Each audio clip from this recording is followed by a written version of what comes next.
On this episode of Trade Talk, go get Achane, Drake London, Achane, Kyren Williams, Saquon Barkley, Patrick Mahomes, as well as how to negotiate trades 101, doing it all live on the Trade Talk episode. Probably doing this weekly. Get ready, buckle up. The Fantasy Football Show begins right now. From the FantasyFootballShow.com studios, it's the Fantasy Football Show. Welcome to Trade Talk with Smitty, where not only are we going to try and break down the best players to go get via trade this week, also each week try and give you some sort of trade tip and how to negotiate trade, use psychology, because your boy does have a psych degree, and I do like to dabble in psychology and fantasy football and bring them together so you can better negotiate your trades. But first, let's talk about a couple players I believe you should be going and trading for 2024 before their values increase. Here they are. Number one, Achane. I think he's one of the best go-get players in fantasy football right now. Plain and simple. People are worried about him from a dynasty perspective because He's too small. he's injury prone. They Drafted Jalen Wright. They don't necessarily use him as a full-time guy. Can that sustain year over year? So while he has some attractive 2024 value and he's going at the 2-3 turn, many people in Dynasty are very skeptical of whether this guy can maintain value for years and years. So he's a very vulnerable player for fantasy owners to hold on to in many respects. And I disagree with that, obviously. So we're going to go attack Achane. And with the trade tip of the day in terms of order of questioning and how to approach a trade partner and what tactic to use, we're going to use Achane in that example. So go get Achane. He's a fantastic buy low. Kyren, same thing I said about Achane, but multiply it by like 5. People are so worried about his long-term value with the presence of Blake Corum, which is a solvable problem if you just go get Blake Corum and spend your time trying to go get him. And maybe you won't be able to get him, but that was part of the assignment all offseason. Get a draft pick that would allow you to cuff Corum to Kyren, as it's the number one cuff and must-own cuff in fantasy football. So, look, I've got one league where I don't have Corum, and the person that owns Corum won't give him up, and I have Kyren, so I get it. It's not crazy unusual to have an existing dynasty league where it didn't line up, but I went above and beyond in 2 other existing dynasty leagues where I had Kyren Williams, and I went above and beyond to go get Corum. The key is kind of to do it before Corum gets selected. Once he gets selected, the owner that has him is just going to play hardball with you, so it's really hard to acquire Corum. We might do another episode of this on how to go get an impossible cuff. That would be a good video to have, especially as it relates to Kyren owners unable to acquire Corum. So Achane and Kyren, my 2 favorite go get running backs right now. I also love the idea of going and getting Barkley with all of the buzz right now on Barkley, and I'm trying to drive some of that home. There's a lot of negativity coming out. People trying to shoot down Barkley's recent spike in value.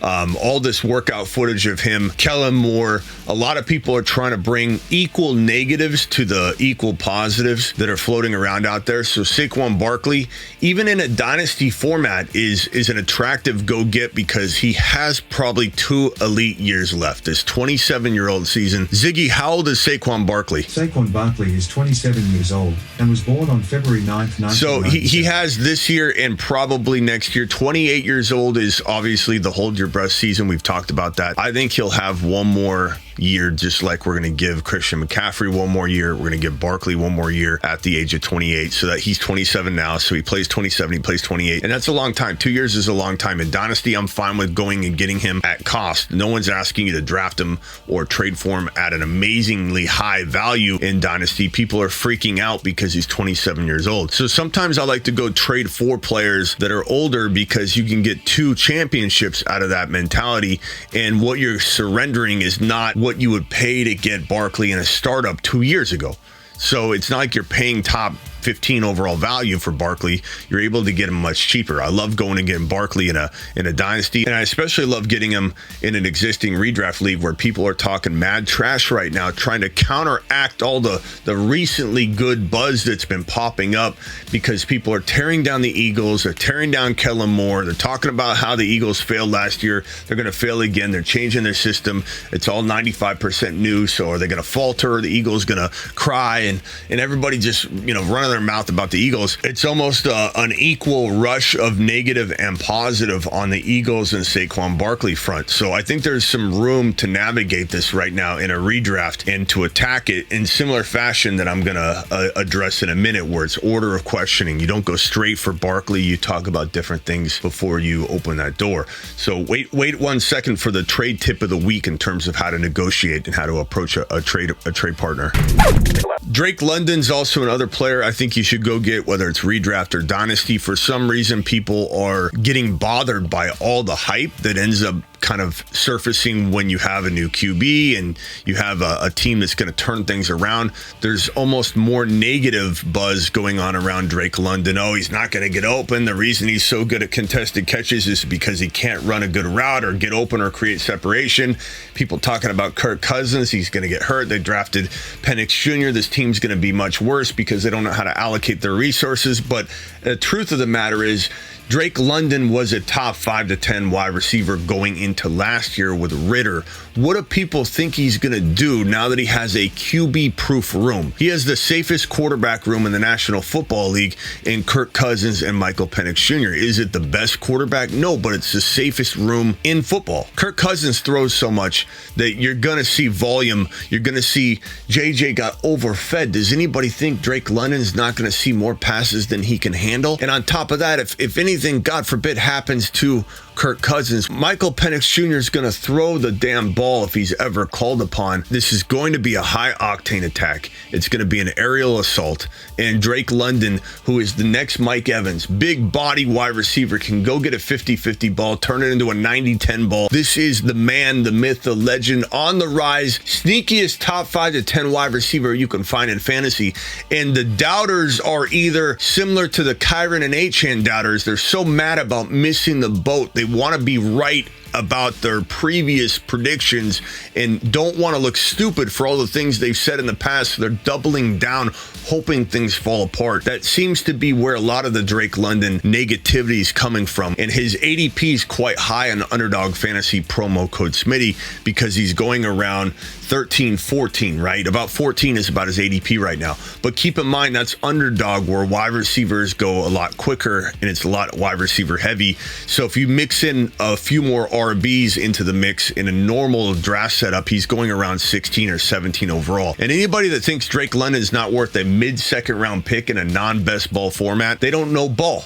They don't know ball because London could easily crush that. His floor is mid-second round. It really is. And I think the negative, I think, is people are upset they can't get him in the third round anymore. But that's not how you should be looking at it. Yeah, he used to be a better value. So what? His floor is easily mid-second round. In a non-best ball, he goes mid-second round. In a best ball, he goes a few slots higher, 14 overall because of the wide receiver increase. But I'm telling you, his floor is easily at the 12-13 turn, let alone mid-second round. You draft this man at wide receiver 10. He's going wide receiver 10. Again, best ball is confusing when you glance at it because you see him going 14, but he's going wide receiver 10. And if you think he can't earn wide receiver 10 numbers, you don't know how good Drake London is. And the last guy, he's a big name guy, Patrick Mahomes. I get he's a big name, hot commodity. Everybody loves Patrick Mahomes, right?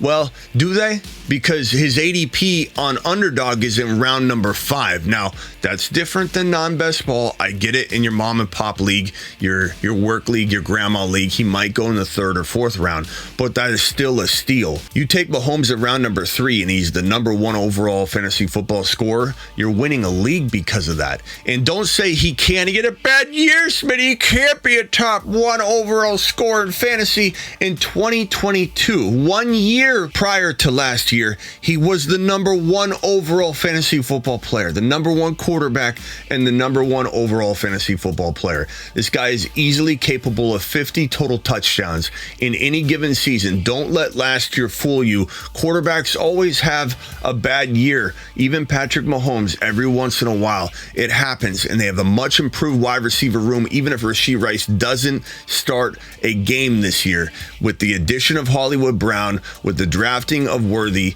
this is a better team than it was last year without Rashee Rice. And if Rashee Rice does play, then even more so. Patrick Mahomes at 3rd round value in a grandma league is a steal. Go get him. Trade your quarterback with a future first rounder in a dynasty. Try and figure out a way to maneuver other pieces with your quarterback to upgrade into Mahomes. If Mahomes is drafted in the third round in a grandma league, that means he can be traded at third drafted player value if you throw something else in. And in dynasty, he may or may not go higher than that, but you can definitely go get him on the cheap more so than ever. Just think about this for perspective. I get it. He's not free, but coming off his worst year we've seen, you're never going to see him cheaper. So if you want him, if you want to attempt to go get him, you do it now. Now let's get into a trade example. Let's go into some psychology in fantasy football and talk about specifically how to approach your trade partner and order of questioning. Psychology in fantasy football. How do you trade in fantasy football? This is a topic I get asked about all the time, every single year. And there's so much involved in trading, and your boy's got a psych degree, okay? And I dabble in a little psych 101 for you guys, and trade negotiation and order of questioning, recency bias. There's so much psychology involved in negotiating and in fantasy football trade negotiations. So we're going to walk through a couple specific things and make this maybe a weekly or bi-weekly topic here on the channel, like we've done before, but on a more consistent basis, a more expected basis. Here we go. Let's talk about how to negotiate a trade, how to begin trade talks. And you might be a veteran. Don't think for a second, just because you've been doing fantasy football 15 years, 10 years, you don't need a refresher. Let's get down to the basics of how to discuss a trade. First and foremost, we got Bob over here. Bob, appreciate you being a participant. Bob, I'm going to come for a player right now in a trade. Let's show everybody how it's done. Now, let's say Bob has McCaffrey, Achane, Lamb, and Laporta. A very nice team, by the way. And we're trying to go attack Achane. Last thing we want to do is say, hey, Bob, what do you want for Devon Achane? Bob's saying, I don't want to surrender Achane. I don't want to, not doing it. He's not doing it. Are you doing it, Bob? I don't think so. Bob, you just basically told Bob, hey, Bob, your team's so good. I want one of your best players. Trade him to me. You're pumping Bob up at this point. You're saying, Bob, you're so good. Bob's sitting there going, you want everything I've got. Why would I give you anything? Now, to go after Christian McCaffrey would be the smartest move right here, not because you want to acquire McCaffrey. I mean, you would take him if he was free. If this trade negotiation goes in a way that he gives you McCaffrey, then you'll be happy enough. But you're going to go after McCaffrey because you don't want him. You're going to have him saying, no, I'm keeping McCaffrey. He's my best player, thus moving psychologically, subconsciously, Achane down the ranking. Your next attempt is going to be to go try and acquire CeeDee Lamb. Hey, what about CeeDee Lamb? No, I'm not trading CeeDee Lamb either, he says, right? Because he doesn't want to trade his second best player. He's my second best player, he's going to tell you. And that's true. So Lamb Chops is now his second best player. McCaffrey's his first best player. And we know that the pecking order is as such, but you want him to psychologically drive Achane down in value. You want him to say, no, and then potentially you're opening maybe a door, maybe not. Depends on if he wants to trade him at all, but we'll find out in a second. Then you even inquire about Laporta. What about Sam Laporta? I'm not giving away that positional advantage. No way. I'm not trading Laporta. Again, if it leads to a trade, if he's like, yeah, I'll trade Laporta, and you end up getting a deal done, then you get a deal done. But your objective is to get him to say no to 3 different players. At this point, you have maybe an opportunity to trade for Achane, maybe not. The only chance you have is if you make this more of a defense mechanism for him, an idea. He's the one saying the name. You say, well, what other running backs do you have? And you're basically doing 2 things. A, you're unaware of who he has. Achane is important, but not important enough that you know he's even on his roster. You're not keeping tabs on Achane. He's not on your watch list enough to even know that he's on his team. So you have a conversation, well, what other running backs do you have? Now, you might be doing a lot of this virtually, right? Who here text messages and delivers a phone call these days in trade negotiations? So I get that in some cases you can't be like, well, who else you got? Look at my team. It's right in front of your face, is what they might be saying to you. So you might not be able to use that exact line, but you could use something that has that effect, like, hey, well, I need a running back. what do you want for Achane at that point? You could go that route. The better position is if you are able to text somebody, email them, Snapchat them, and you just say, hey, like, what other RBs do you have? You want the words to come out of their mouth. They're either at this point going to draw a distinction like Achane, but he's not available. And then you know where you stand and you never had a shot at Achane anyway. Or they go, well, I have Devon Achane. It becomes a suggestion in their mind. And at this point, if you're resistant at all or not super excited about Achane, he was not your first option. He was not your second option. He was not your third option. You're considering him maybe as your fourth option. You're now putting this owner in almost a he's trying to sell him to you perspective. Like, my fourth player is good. Let me explain why. Let me explain why you would want him on your team. Don't act like you don't want Achane on your team. And that maybe opens the door to a potential Achane trade, or an avenue at least. If Achane is available, he's available. If he says to you, yeah, again, Achane's my next guy up, but you're not getting him, then again, you've never had a shot. But at this point, you're opening the door. It's almost his idea to try and sell you on Achane. Think of it like if somebody comes to you and says, Achane's no good, and you're sitting there going, yeah, he is. Let me tell you why he's good. You're defending him, right? Same thing in terms of trading him away, propping him up. So once you make it look like, look, I wasn't here for Achane, I was here for McCaffrey, I was here for Lamb, I was maybe here for Laporta. Now all of a sudden, you look like somebody that needs a deal in order to get Achane in a trade. This should be the beginning of every single trade negotiation in one form or another. You should not be calling people up and saying, hey, can I have Achane?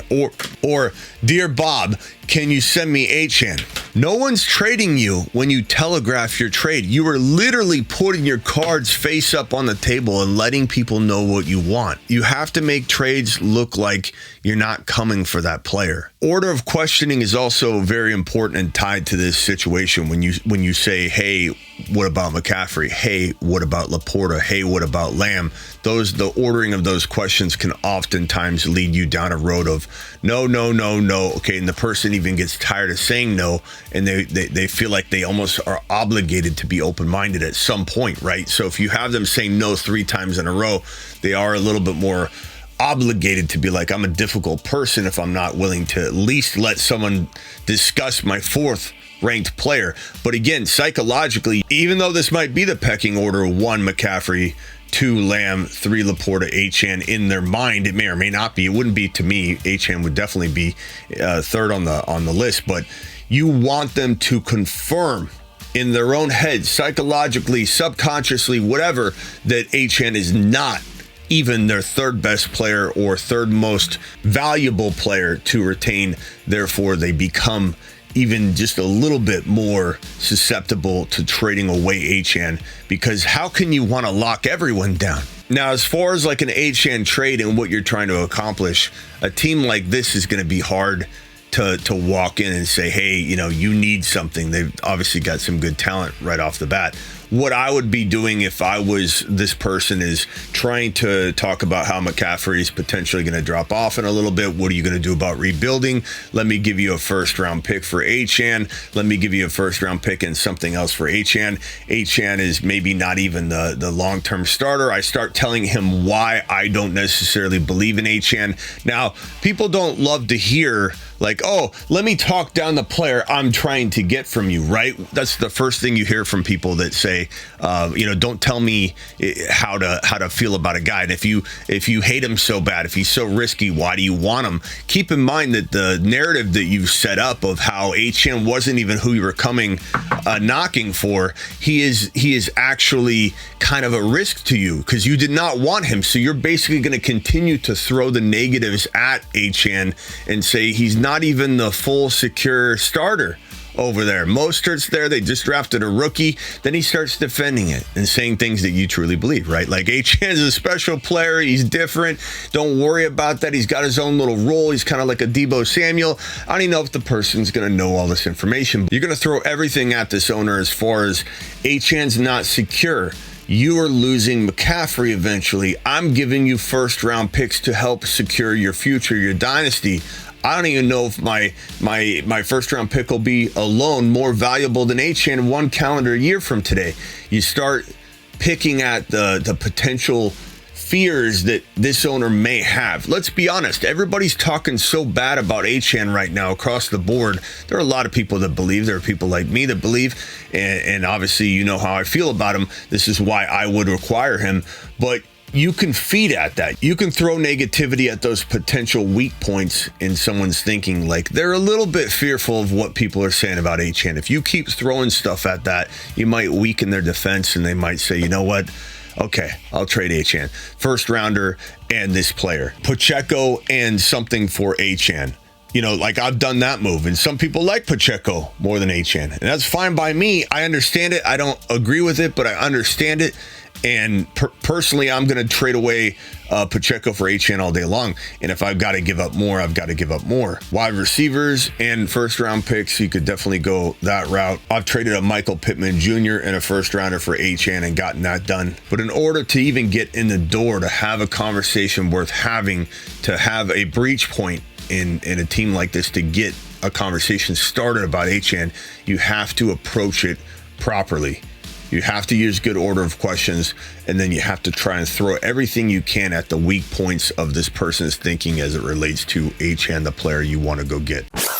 From the FantasyFootballShow.com studios, it's the Fantasy Football Show.